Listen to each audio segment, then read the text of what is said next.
a lesbian teen with a bum leg, a deaf hunchback, a bisexual lapsed Catholic vampire, and the oldest nun in captivity. What do they have in common? The smell of burning habits. Welcome to Forward and Out. I'm your host, Eileen O'Connor. Our guests on this edition are Blair Fell, the writer and director of the popular serialized play Burning Habits, and Eileen O'Connor, one of the talented actors in this production. I'd like to welcome you both to the show. Thank you. Blair, what's Burning Habits all about? Burning Habits, as you said, is a serialized play. It's 8 episodes, which we show over a 16-week period. Each episode runs about an hour and a half. It's kind of like, well, when I originally wrote it, I envisioned a gay and lesbian Dark Shadows. Mm-hmm. Do you remember that? It's like the soap opera. Right, with Barnabas Collins and stuff like that. Gothic overtones. Right, and which I started with that in mind, but it's grown to be kind of like a comedy about misery, basically, I think is the best way to. Right, where does the story take place?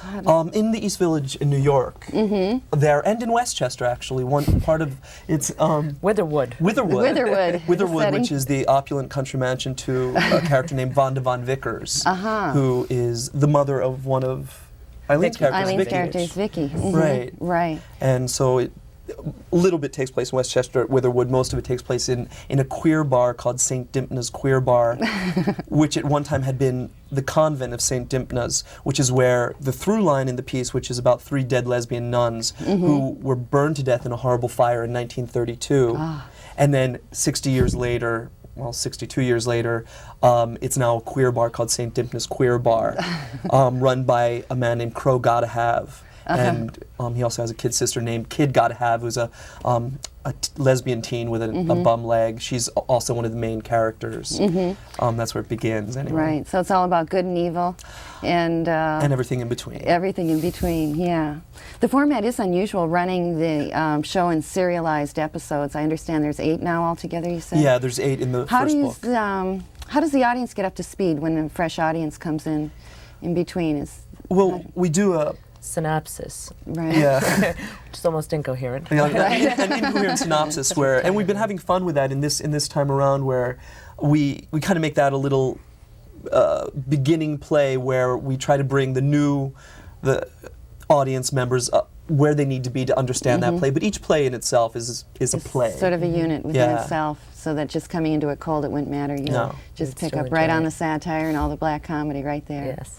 Eileen, tell us about your character. You play several people, but I guess Vicky Von Vickers is the main character. Vicky Von Vickers is a suicidal debutante. And she was made that way by her evil mother, Vonda Von Vickers. And she was actually driven to the point of insanity in Witherwood, which is Westchester. Vonda made Vicky think that she was hearing horrible voices, and it made her think she had such terrible low self-esteem that she really wanted to die. There's no point in living with that kind of self-esteem. Exactly. When you have low self-esteem, why bother living? So she was on the point of actually blowing her brains out when she was saved, only to be hauled off to the insane asylum. And things were We have a little grim. clip of that. Yes. Okay, yes. so we're going to see Vicky... Vicky bonding, actually, in the insane asylum. In insane asylum. Okay, let's meet Vicky. Oh gosh, you make me feel so much better. If only Ego were here. Gosh, I'm all sad again. I'm terribly sorry. Well, when I'm sad, I like to think about happy things. Like what?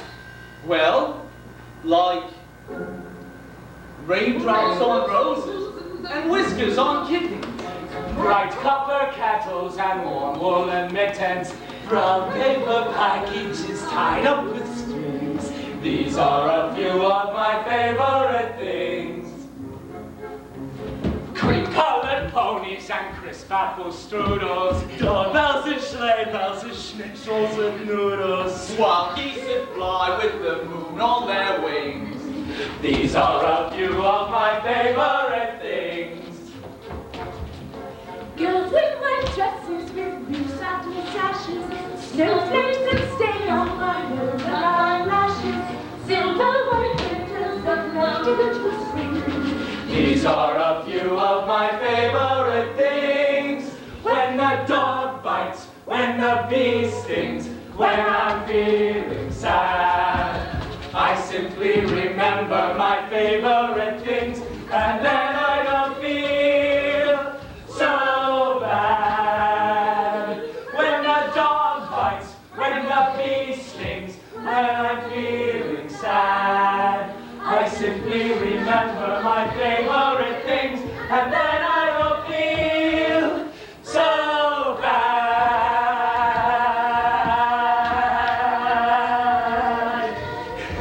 Oh gosh, I do feel better. What's your name? Karamazov? And yours? I'm Karamazov too. And yours? Why, me too. How fun! The Brothers Karamazov! Oh gosh, I've never really had friends before. I feel so... Oh, if only we weren't locked away in a madhouse.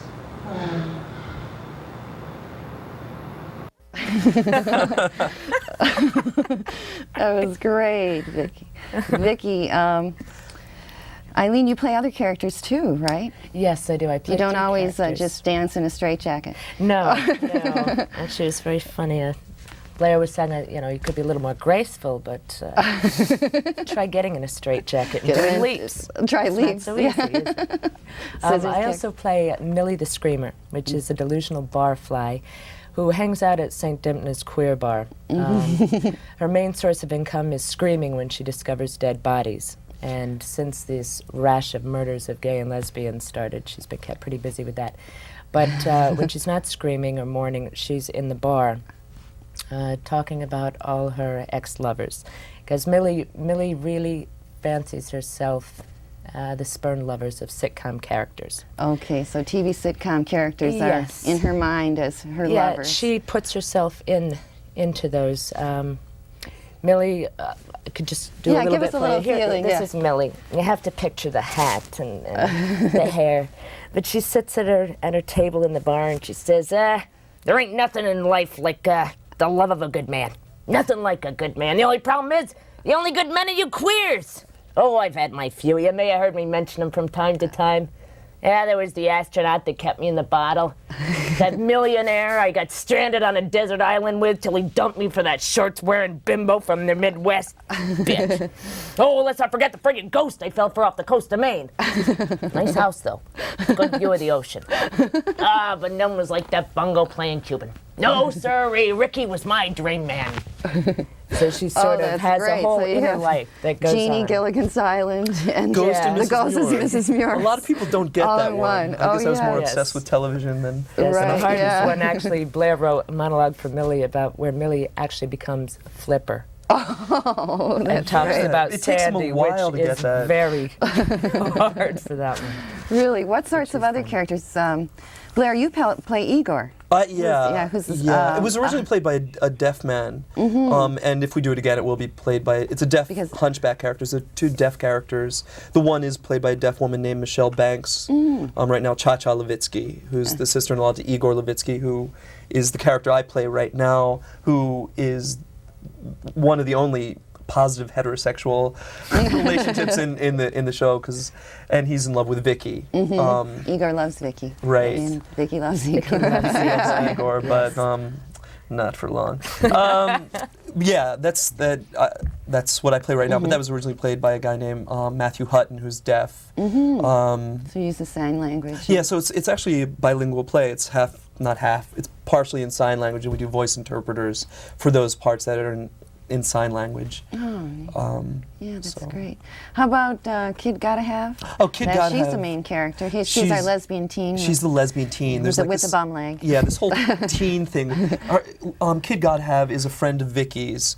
They go to the school called St. Agatha of the Bloody Rosaries, which is run by Sister Jodeliva Machiavelli, who is She's the evil sister, the evil nun. epitome of evil. Right, under John Cardinal O'Connor, who is the main source Very of evil. thinly veiled. Who's never seen, but he's the main source of evil. In it, Kid Gotta Have is constantly tortured by Sister Jodeliva Machiavelli, viciously, I might add. At one point, she makes Kid has a bum leg, which is a rare form of a rare tropical disease which may kill her in a future episode. Anyway, and Sister Chodoliva makes her stand on her tiptoes and recite on how she's Like the cause Jesus on the cross. like Jesus on the cross. Anyway, and also in the class is a character called Odetta de Gretz, who's another evil heterosexual character. And Mr. Collins? Oh, Priapus Collins. The main protagonists are Vicky Von Vickers, Kid Godhead, Priapus Collins, who is a bisexual lapsed Catholic vampire from Albania. In recovery. In recovery. 'Cause he's trying not to be a vampire. Oh, he doesn't mind being a lapsed Catholic. No, he's a Buddhist, actually. Okay. Oh, he's a Buddhist. He's pursuing Buddhism. He falls in love with so wacky. Crow, who's Kid Godhead's brother, the gay bartender, but he's catatonic because his great love was kidnapped by Cardinal O'Connor and Sister Machiavelli. My God, a shock from it's which it's it was hard to complicated. recover. Yeah. Really? He utters one word in ancient Berber, which is epochi, which means despair, and he just says that. That's why Priapus Collins, the vampire, falls in love with him, because it's kind of a reflection of his own agony over recovering from blood sucking. It says Well, it all, really. Yeah. Despair. Despair. There's no conventional characters in the sense of a hero or a Oh, yeah. perfectly wonderful person. I mean, I'm suggesting from your descriptions that everyone has a little bit of a bent or an impediment or an impairment. Or But all great heroes have impediments, have their Achilles heel. Right, I mean, is that Vicky's right? certainly a heroine. She Kid has Godhead many is certain. We have a lot of heroes. Most of them are gay or lesbian. Vicky and Igor, I guess, are the only heterosexual heroes. But I in it. harbor a great love for Kid Godhead. Yeah, I think she's kind of really, ACDC. yeah, really. I think sometime in the future she might have an affair with Kid. I mean, Who knows what's going on? if Igor ever gets Yes. it. Yeah. Yeah. I didn't mean to suggest that all characters needed to be, perfect. It's just that I think that part of what you're doing with the dark comedy about that is that every character is dealing with some sort of complex of problems that they've either inherited Well, it's or close to reality. close to real life. Yeah. What about the play with good and evil? You know, you really have done a setting that involves very much the conventional religion, the Catholic religion, and some of the, stereotype of evil, I guess, and the idea of the evil nun and things like that. Were you, was that a point of inspiration for you, that whether it was Catholicism or what we might think of as religious fundamentalism, sort of Right. against the gay lifestyle? Well, against not just particularly against the gay and lesbian lifestyle, Catholicism and fundamentalist Christianity is certainly a bane of our existence, especially in New York City with a certain cardinal and their irrational hate of people. But I mean, for any rational thinking person, I think these arbitrary rules that they set up are oppressive, which is where that inspiration comes in. I mean, it's not every Catholic. I mean, the three dead lesbian nuns are indeed Catholics, and they're the heroines. But John Cardinal O'Connor, Sister Chodoliva Machiavelli, people that adhere to, you have to be straight, white, rich, and Catholic, and give a lot of money to the church if you're to be of any worthwhile, Right. of any worth. That's the source of evil. Are those things? Right, so the evil Being characters conventional. Right. Being in conventional. society's sense of the word. are... Right. Letting your religion be more important than your heart is, if anything, it says that. I think what you're working with there too is the, even Hollywood stereotype of gay characters too, right? That, in so many films and things throughout the years, gay characters are, the sort of thwarted, perverted ones, or Murderers. Murderers, yeah, Right, crazy exactly. people. Yeah, I mean, and one everything. convention I wanted to give a total turnabout on was if there's a wonderful book by Vito Russo called The Celluloid Closet. In that, he points out between 1930 and 1980, just say there was 200 gay films, 90% of them the gay or lesbian character killed themselves in or were the murderer. That gay and lesbian people are always tragic, that they're all murderers. And so in this play, if there's an evil character, they're heterosexual. That's a rule. No gay character can be evil or lesbian character can be evil in this piece. So you took that polarity and Right. switched. Not all heterosexuals are evil in the piece, but all evil characters are heterosexual, which is kind of a convention.